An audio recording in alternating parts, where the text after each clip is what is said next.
Okay, so last year a book called Blood of Hercules got pretty big. It got big on Book Talk. You know what that means. But it seemed to break containment in a way, and so a lot of people mocked it relentlessly for like a week, and then it just kind of faded away. And it deserves to be mocked, because this isn't just a bad TikTok romantasy book. Like, yes, it is that, don't get me wrong. But it's also just mind-numbing. This is the introduction song. It's not very good, but it's not too long. Zodiac Academy, which I read just a few months ago, was lazy, yes. And Blood of Hercules is a bit less lazy than that. There are a few points where it's clear that there was effort here, but also it's substantially stupider. Okay, but that's worse. I mean, you do get how that's worse, right?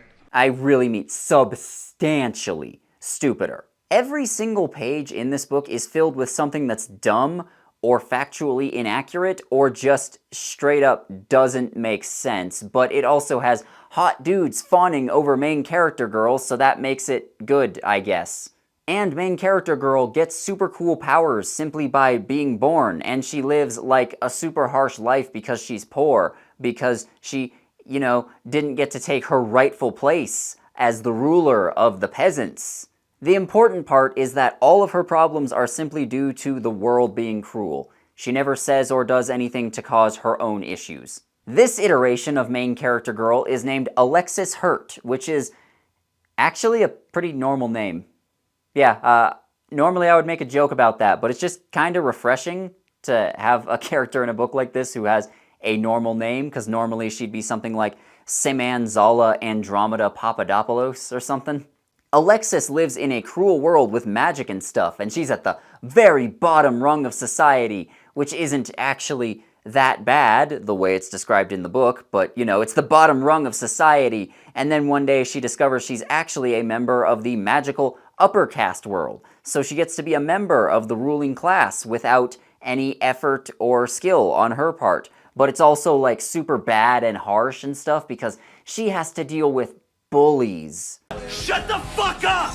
The book claims to be based on or inspired by Greek myth, but it's not. No, it's not. We'll get to that more later, don't worry. But the main takeaway I have from Blood of Hercules is that it's really dumb. It's not just that it's exactly like every other shitty romantasy that gets popular. Like, it is that. It's not just that it's bad skits leading into porn scenes. It's not just that it's a long-ass air sandwich that drones on and on about nothing without ever advancing the story. It's not just that the romance is supposed to be a big part of the story, and yet there's never anything romantic happening, so we know we don't get a chance to actually see the characters fall in love. It's that it's dumb. It's fucking stupid. I honestly felt like I lost IQ points slogging through this thing, so let's lose some more together.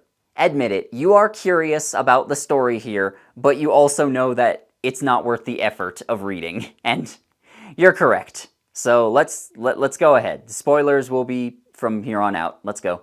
But before that, a word from this video's sponsor, 11 Oasis. Men's fashion is a difficult thing to learn about. You know what's easy to learn about? Cool Halloween-themed clothing. I got this Horror Friends mashup t-shirt from 11 Oasis because it's really funny and stylish. It's got references to A Nightmare on Elm Street, It, Friday the 13th, Friends, and more. All the greatest horror franchises that we all know and love. The design is both high quality and authentic, with great artwork that's instantly recognizable. If you don't love this design, then I guess that's fine. We will never be friends, though. Or even acquaintances. I shall merely tolerate your existence. I'm 5'9" and weirdly skinny, but this large-sized shirt still fits me well. It's comfortable and stylish. The perfect gift for dads, uncles, or anyone who appreciates the nostalgia this brings up. Say, did you know the final episode of Friends aired over 21 years ago now?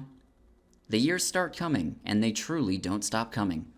If that doesn't appeal to you, they've got tons of other designs available in everything from tees to sweaters to button-ups. If you want to look effortlessly cool, 11 Oasis is the place to go. If you want to be confidently and authentically yourself, 11 Oasis is the place to go. If you want to get funny shirts, 11 Oasis is the place to go. Right now they're running a whole line of Halloween merchandise, so follow the link down below to go check out everything they have to offer. Use the code JamesTullis20 for 20% off your purchase.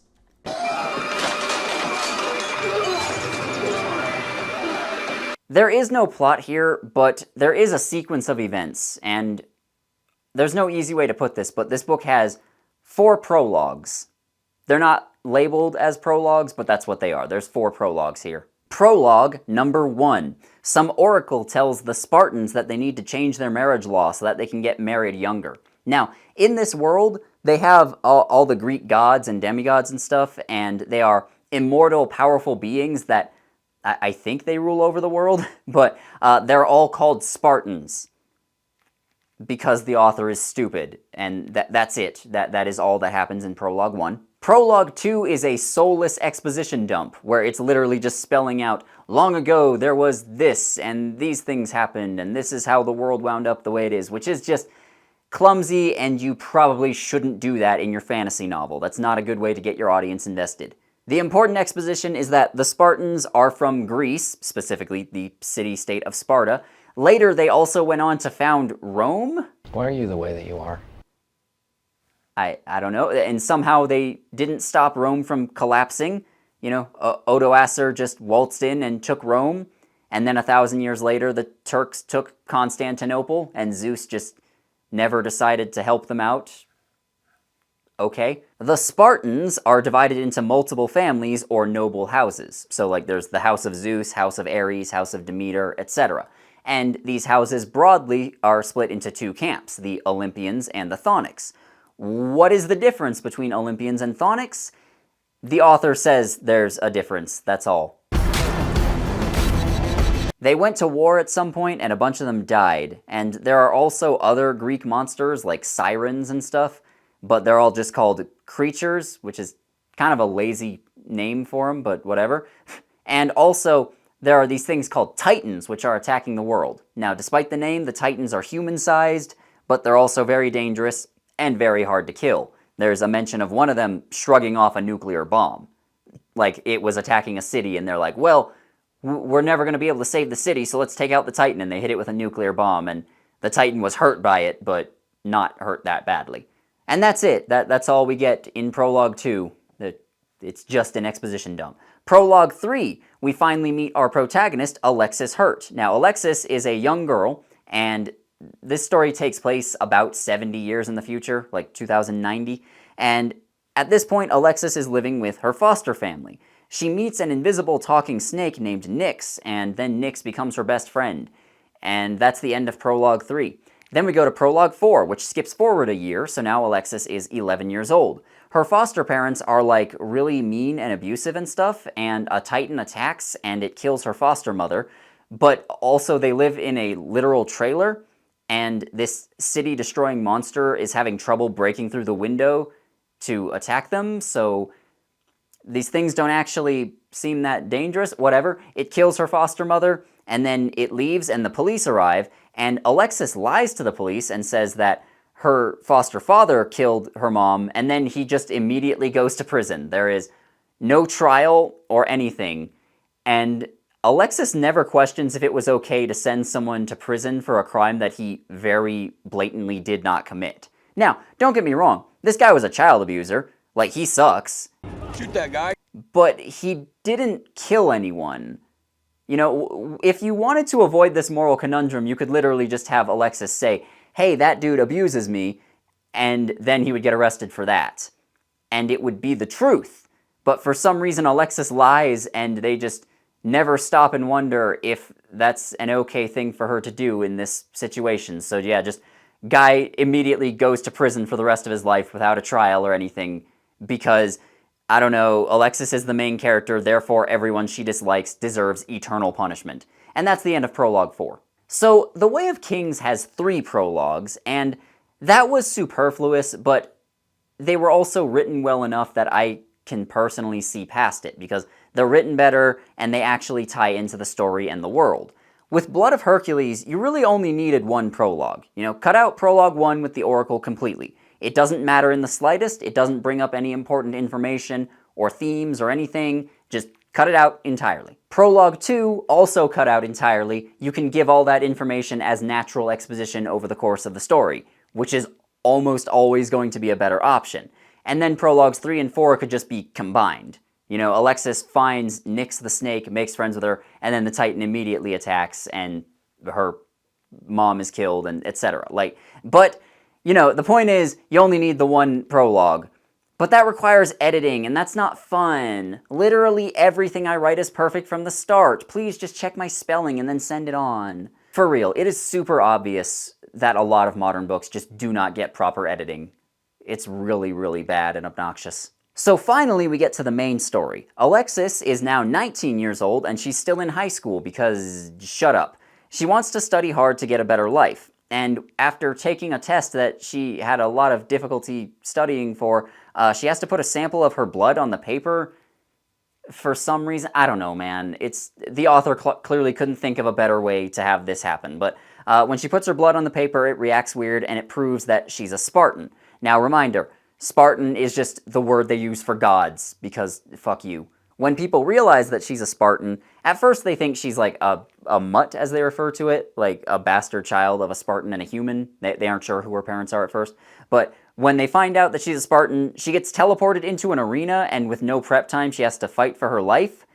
And she lives, mostly because other people do all the work for her. And now she gets to be a Spartan, and she has to train to undergo a super important test later. But then after that super important test, she'll really be a Spartan. And the whole time they're trying to figure out who her parents are. So she trains for a few months, and she also just kind of exists in the world of the story, like, doesn't do anything interesting. I will say, though, that it's kind of nice the story takes place over a long period of time. You know, like, too many of these types of books, people will meet, fall in love, learn about their powers, master their powers, and then go through some sort of world-saving war and conflict, and it'll all happen over the course of, like, 6 weeks. You know, at least Blood of Hercules, it's over several months, just this first book, and it's mostly Alexis training and learning to use her powers and learning to get better. So that is one thing that I kind of liked about this book. The problem is that Alexis is just training to do a test, and that when she finishes that test, she can become a Spartan for real, which really just means she gets to be super wealthy and powerful. And that's a dream that she's had for at least 10 whole hours or so. And there's not a whole lot of focus put on the world-threatening evil titans. Like, this world is supposed to be in the midst of an apocalypse, and we barely ever even mention that. Anyways, Alexis meets her two love interests named Augustus and Charon. They're both jerks, but they're also both hot, so she loves them. And near the end of the book, someone kidnaps her because they're bullies for no reason, and then she gets rescued, and that's the climax. And Charon and Augustus also gave her a gift at one point, and she accepted, not realizing that it was a marriage proposal. And it still counts, even though she doesn't know how it works, because shut up. She doesn't really want to marry the two of them, but she does, and now they're in like a polyamorous throuple together. And they have a threesome, and that's the end of the book. And also we find out that despite what the title might imply, that Alexis is a daughter of Hercules, she's actually not. Her parents are Hades and Persephone. It's just that when she was born, they originally named her Hercules, and then when she was a baby, she was apparently killed in a Titan attack, but it turns out she lived. So actually she is not the blood of Hercules as the title implies, so the title is kind of dumb. Shut up, bitch! And also this whole twist about her being lost as a baby in a Titan attack, like that was never mentioned before. So it's a really shitty twist. It just kind of comes out of nowhere because the author's like, hey, look, I surprised you. You didn't see that coming. That means it's a good twist, right? And it's not. You know, in The Lightning Thief, it is unknown who Percy's dad is at first. Like, we know his dad was one of the Olympian gods, but we just don't know which one. However, there is some foreshadowing. Like, we see his powers, and we see how they relate to water in some way. And we also see... and we also have characters talk about how, well, obviously there's no way that his child could be Poseidon, Zeus, or Hades, because they took an oath to not father any more demigod children. But then we find out partway through the book that Percy's father was Poseidon. And it actually is a well-handled twist, because, you know, it was built up to, and it doesn't take the entire book to get to that point. You know, you don't have to have a twist revealed at the end of a story.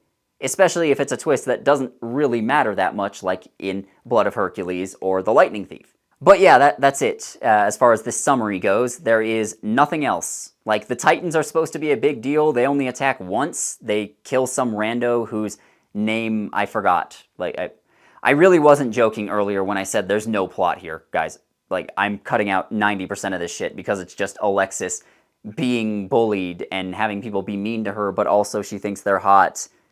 That's the only thing happening here. What do you think? I've got eyes in the back of my head. How's it going? So there's a quote in this book from Hades where he says, "There's no such thing as a stupid god." Okay, bro. The whole point of Greek myth is that the gods and other magical beings are just as stupid and evil as people are. You know, the Greeks understood that perfect beings probably wouldn't let the world around them be that fucked up. So they thought, well, clearly whoever is in charge of all this is kind of shitty. And I have to imagine that they probably looked at their real leaders and just went, yeah, these guys are kind of idiots who cause a lot of trouble. I imagine the gods are just like them, but more powerful. You know, Zeus in Greek mythology is the king of the gods, and he's a boisterous idiot who goes around doing nothing but causing trouble for other people, but he's really powerful, so everyone else just has to put up with it. Like, I imagine that probably came from looking at real kings that were really around them. The thing is, there's no real connection to Greek myth here. It's literally just characters with the same names and some of the same powers. And they're also immortal gods. Sorry. They're also immortal Spartans. Like, there's a whole backstory about how they ruled Sparta and founded Rome, and then disappeared, and then came back later and had a civil war. Like, it's completely different from Greek myths of creation and conflict.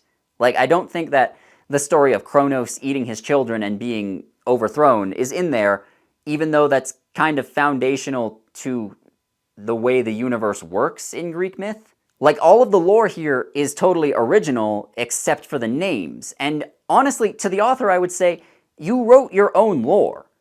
Like, that's what you did. You wrote your own lore. It's not great, but it's yours. Just embrace it. You know, like, if all these characters were instead of being called Spartans, were called, like, Smurbops, and instead of Zeus, there was, like, Zook, or something. Instead of Hades, it was Hadabiga Girl, whatever the hell. Like, if you just changed the names and didn't pretend this was related to Greek myth, I would honestly say that'd be better. You know, this feels like she was embarrassed by it and tried to cover it up. And I would be more forgiving if I didn't have to stop and remember, like, okay, in what ways does this follow Greek myth and in what ways doesn't it? Like, are Zeus and Hades brothers in this version of the story? And no, I don't think they are. Charon, one of Alexis's love interests, is the son of Artemis and Erebus. You know, Artemis, the immortal virgin who was definitely not gay. Like, it's just weird that they would use the names without the rest of the myths. Like, it's odd. And honestly, even after finishing, I could not tell you the difference between the Olympians and the Chthonics. Characters say things like, oh, well, the Chthonics have destructive powers, unlike the Olympians, who also have destructive powers, but it's different because I said so. Here's the thing, though. There are 4 chthonic houses. There's Hades, Ares, Artemis, and Aphrodite, plus, you know, their descendants. So, are these really destructive? Well, I mean, Hades is the god of death, and I don't think death in and of itself is destructive, but sure, whatever. I will classify that as a destructive power. Ares is the god of war. Definitely, especially the way he's portrayed in Greek myth. War is portrayed as a horrifying and chaotic force. Like, yeah, that makes sense that Ares would be considered a destructive god. Then there's Artemis. She was the goddess of the hunt. I guess that one's a bit more of a reach, but, like, I guess I could see that because ultimately hunting is just killing something, whether it's for food or for trophies. Like, ultimately it's destructive. But then there's Aphrodite, who was the goddess of love. How the fuck is love destructive? If anything, it's the exact opposite. And I wouldn't question that if I didn't know who Aphrodite is, but my brain does this thing called thinking, and it makes this book very difficult to get through. I would be like 30% less annoyed if this book just referred to all of them as Olympians, and then decided that the 2 warring factions were Spartans and Athenians. You know, just say that the gods chose sides during the Peloponnesian War millennia ago, and the distinction just kind of stuck after that. Like, okay, it would be kind of silly, but it would make more sense. Like, the whole point of names is to label something and make it clear what you're talking about. You know, imagine if I wrote a book about a guy named Yahweh and his cousin Jesus and their friend Lucifer, and those three guys founded the Qing dynasty, but then they also went off and founded the German Empire later. So some of their descendants were named Wilhelm and others were named Xiongnu, and they all referred to themselves as Berliners. Like, that's what this book is doing. It doesn't make sense unless you are completely ignorant about everything that is being referenced. The Spartans here are all referred to as a, quote, oligarchic federation. You are just throwing words out there at that point. Pick up a dictionary, moron. Shut the fuck up! Oligarchy is a word used to describe forms of government where the government is ruled by a small elite minority of the population. Historically speaking, a lot of Greek polis were oligarchies because only a small percentage of the population could vote or hold political office. A federation is not a form of government. It is a form of organization for a country, you know, where there's a bunch of semi-independent states which are unified by a central government. Like if you look on Wikipedia, there's this map. All the countries in green are federations and the countries in blue are unitary states, which is where individual states and provinces have a lot less autonomy than they do in federations. So modern countries that are considered federations would be stuff like the United States, Germany, Australia, and India. In other words, a federation describes a country, and oligarchy describes the way that a government runs that country. Oligarchic federation would be a weird way to describe a country.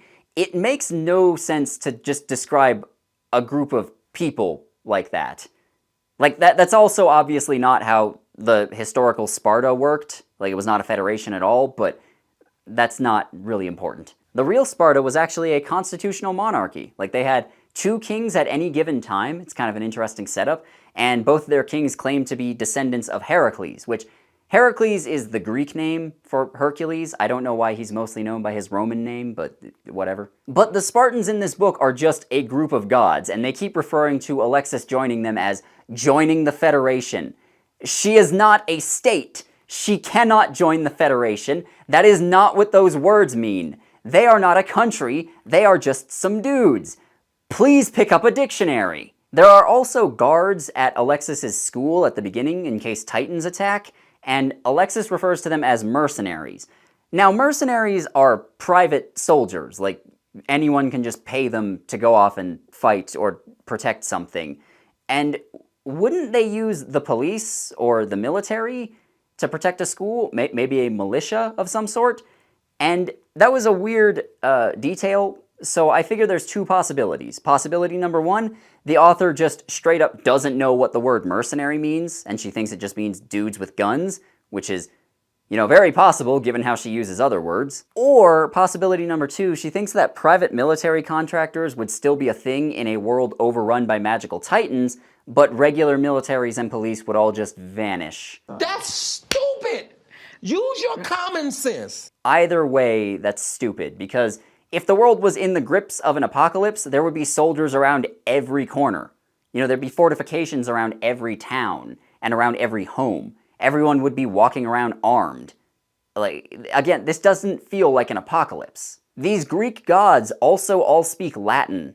Why? I don't know. It is entirely possible that Jasmine Moss does not know that Greek and Latin are separate languages. One of Alexis's love interests is named Augustus. He is the son of Ares and Aphrodite.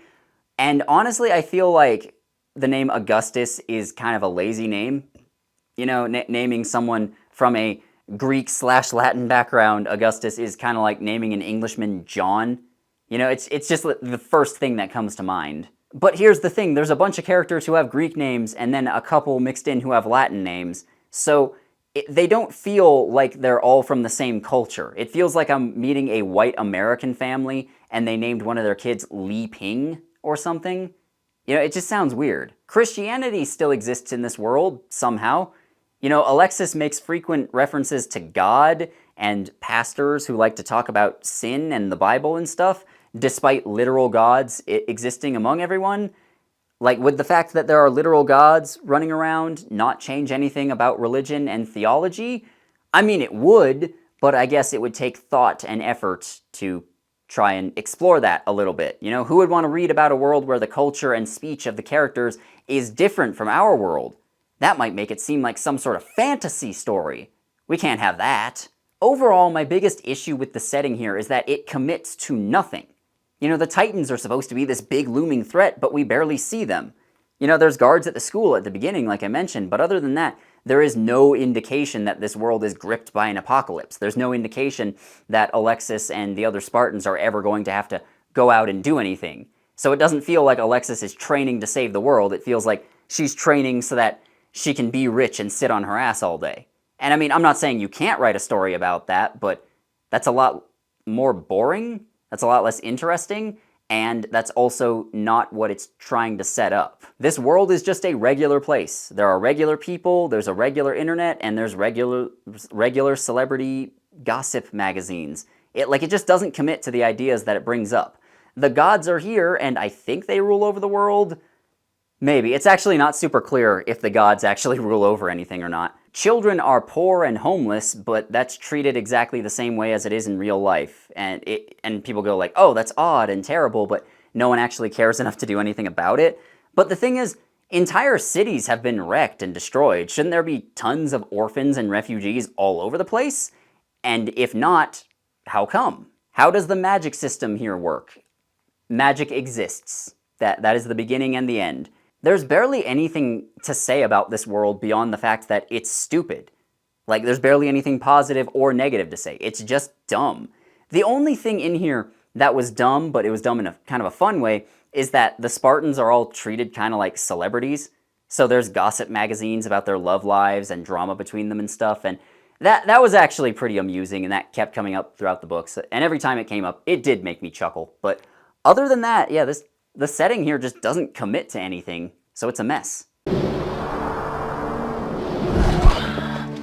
better hold on tight, Spider Monkey. The main thing that I can say about Alexis Hurt as a protagonist is that she tries to be funny and witty. Like, she fails, but she does at least try. She makes a lot of attempts at jokes throughout this entire book, and there were a few of them that made me chuckle. Like, out of 200 attempts, there are like 5 jokes that got a chuckle out of me. So, you know, that's something. But for the most part, she's more annoying than witty. That said, she does have a little bit of a personality, and that's more than I can say for some protagonists I read. Other characters try to make jokes too, but those pretty much all fail as well. Like, for example, near the end of the book, there is one character who sees Alexis in an outfit that she thinks is really hot, and she says Alexis is serving cunt, and Alexis is like, what did you call me? Youth culture is weird. But that doesn't make sense because this is 70 years in the future. Like, that's not going to be youth culture 70 years from now. That's how youths talk right now. So that's how old people would talk in the future. Like, this could have been funny if the author understood the concept of linear time.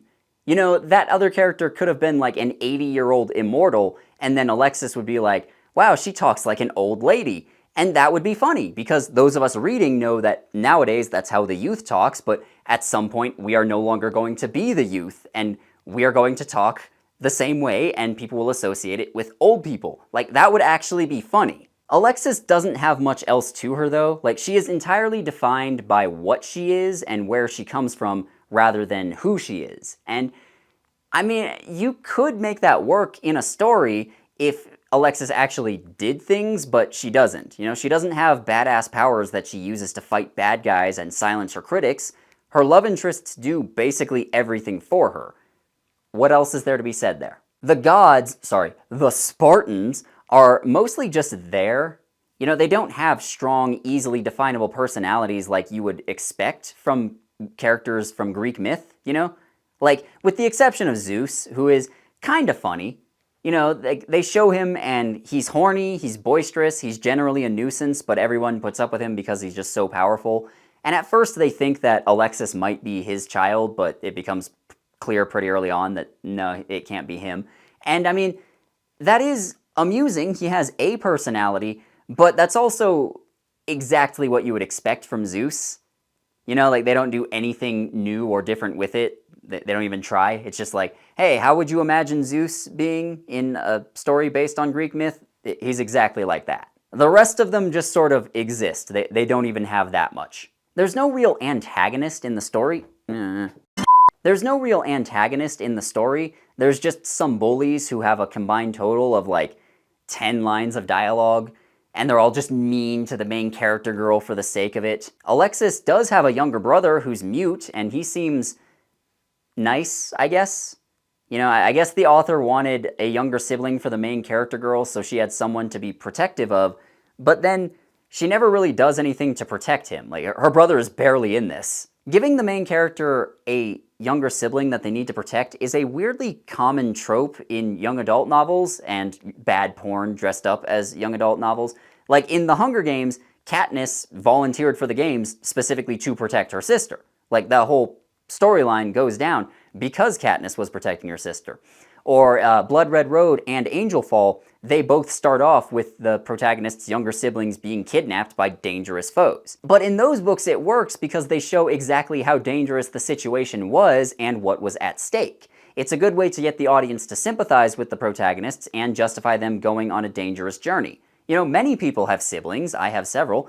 I like to think I'd be willing to risk myself to help them.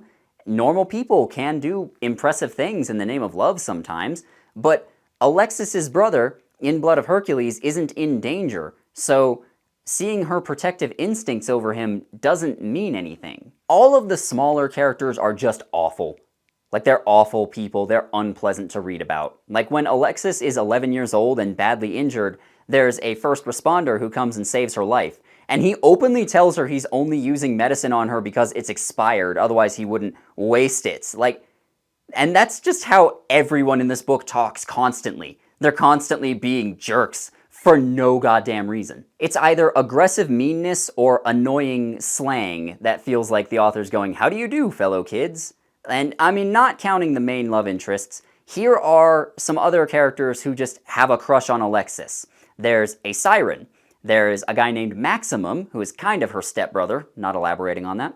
There's Patro, Achilles. There's Pine, one of her professors, and they are all annoying misogynists. They are constantly putting down Alexis and others for being weak and needing to know their place, etc. Sorry, when I say others, I mean other women. All of the characters really like Alexis, and there's a sequence in the middle of the book where Alexis doesn't bathe for several weeks, and everyone still thinks she's just totally hot and irresistible for some reason. Why do they like her? Because she's the main character, that's all. Charon is immediately rock hard upon meeting her because that's totally how that works.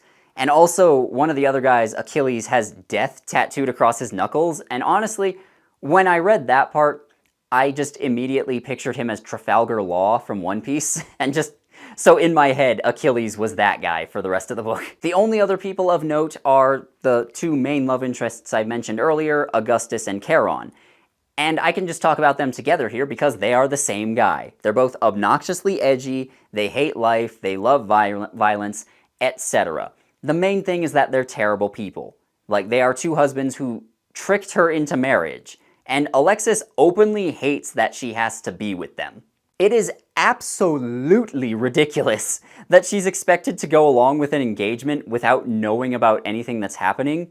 Like, even the other characters are not happy about it, but they just kind of throw up their hands and go, well, we can't do anything, and they don't even try. It's really annoying. Like, why do none of the characters act normal? Because then the author wouldn't be able to shove this plot point in here. I'm not joking. No one is happy about this except for the two rapists. And I'm calling them rapists because that's what they are. Like, they deceived Alexis and forced her into marriage, which obligates her, by their laws, to have sex with them when she really didn't want to. Like, that's rape. That's what that is. That's what they do to her. I'm not pussyfooting around it. They're just evil and obsessed with main character girl, but they're evil in a way that helps her out. They only brutally assault and or murder men who she dislikes for some reason. Why are they like this? Because the author said so. They're just like that. You know, this is going to sound really strange to say, but 50 Shades of Grey did it better. And I am not joking when I say that, because in those books, I'm not going to go into excruciating detail because thousands of other people have already done that on YouTube. But Christian Grey is a bad person, and he's a bad boyfriend slash fiance slash husband to the main character, Anastasia. But at the very least, in that story, Anastasia actually did love Christian, and she actually wanted to be with him. And the books actually try to explain why he's so mentally fucked up, like he was sexually and physically abused when he was a kid. Now, obviously that doesn't excuse his actions, and it's obviously not explored that well either, but at the very least there was some acknowledgement that Christian Grey was a person who had a complex inner world, and that his various experiences in life guided his actions and his beliefs. Why are Charon and Augustus evil? Doesn't matter. They're both hot, so we need them to be despicable for the sexual fantasy to play out. So the whole thing is just a bad skit for a porn scene at the very end. But the only explicit sex scene in the book is the one at the very, very end. So even for people who are into it, it's really not worth it to spend that much time getting to it. Look, I can put up with a lot of bullshit if the characters are enjoyable to follow. Not necessarily likable, but interesting enough that I want to follow them and watch them do stuff. These people are all just unpleasant and annoying, and they have no depth to them. They only do things to make the story move along. That's it. So Blood of Hercules is bad and it's lazy, sure. Yes, those words both describe it. But mostly I would just say it's stupid. You know, it's stupid and it's inbred to the point where it's clear the author hasn't read anything except other shitty TikTok romanticises. Like, she knows nothing about Greek myth, she knows nothing about real history, she knows nothing about the fantasy genre, she doesn't even seem to know anything about romance, because if she knew anything about any of those, she would probably write them better. And I don't care if that sounds mean, okay? She can go cry into her piles of money. And honestly, I hope she cashes in now, because this sort of fast fashion does not last very long. You know, she will have trouble building or maintaining a real fan base, because they can get the exact same thing in 1,000 other places. And in some of those places, they can get the exact same thing except better. Like, there's going to be 100 more books that give this exact same fantasy with the same execution or better execution, and sooner or later people are going to get tired of it. And if that's the only thing you can write, then you will be left behind once the trend finally dies. So honestly, get that bag while you can, everybody. Like, I do not have respect for Blood of Hercules. I don't have respect for this book. I'm kind of glad I can make the rest of you suffer along with me. But I do hope you enjoyed this. Thank you for watching. Please like the video, please comment, please subscribe, share this around. Consider joining my Patreon or becoming a channel member. And that's all for now. This was... If you want Greek myth, just read Percy Jackson. Those books are for kids, but they're a lot better. Goodbye. Ahoy! Thank you for watching this far. If you didn't watch this far, but you still wound up here somehow, then I still appreciate you. You're great. All these names you see here, these are my patrons. You can go over to Patreon and pay $1 a month or more if you feel like it. Get access to stuff like one exclusive video every month, early access to videos, things of that nature. My $10 and up patrons are Arthur D. Gonzalez Martin, Brother Santodes, Carolina Klee, Lexi Delorme, Lord Tiebreaker, Michael and Katie Hake, Mr. A5013, Proscriptions of Dwojang, Psych XX, Slumbering Jellyfish, Observing Outer Space, Tesla Shark, Toa Michael, Vevictus, and Wesley, as well as all the other names here. I appreciate all their support. Also appreciate all of my people over on YouTube who are channel members. Yeah, you can become a channel member and get most of the same bonuses that you get from Patreon. You just don't get your names here. And you know what? Everybody who just watches my stuff, you're all great. I couldn't do this without you. Please rate this video, comment, and subscribe if you haven't already. Check out my merchandise, which you can go down below and look at. And, you know, all that other stuff I'm supposed to say here. Have a lovely day, and goodbye.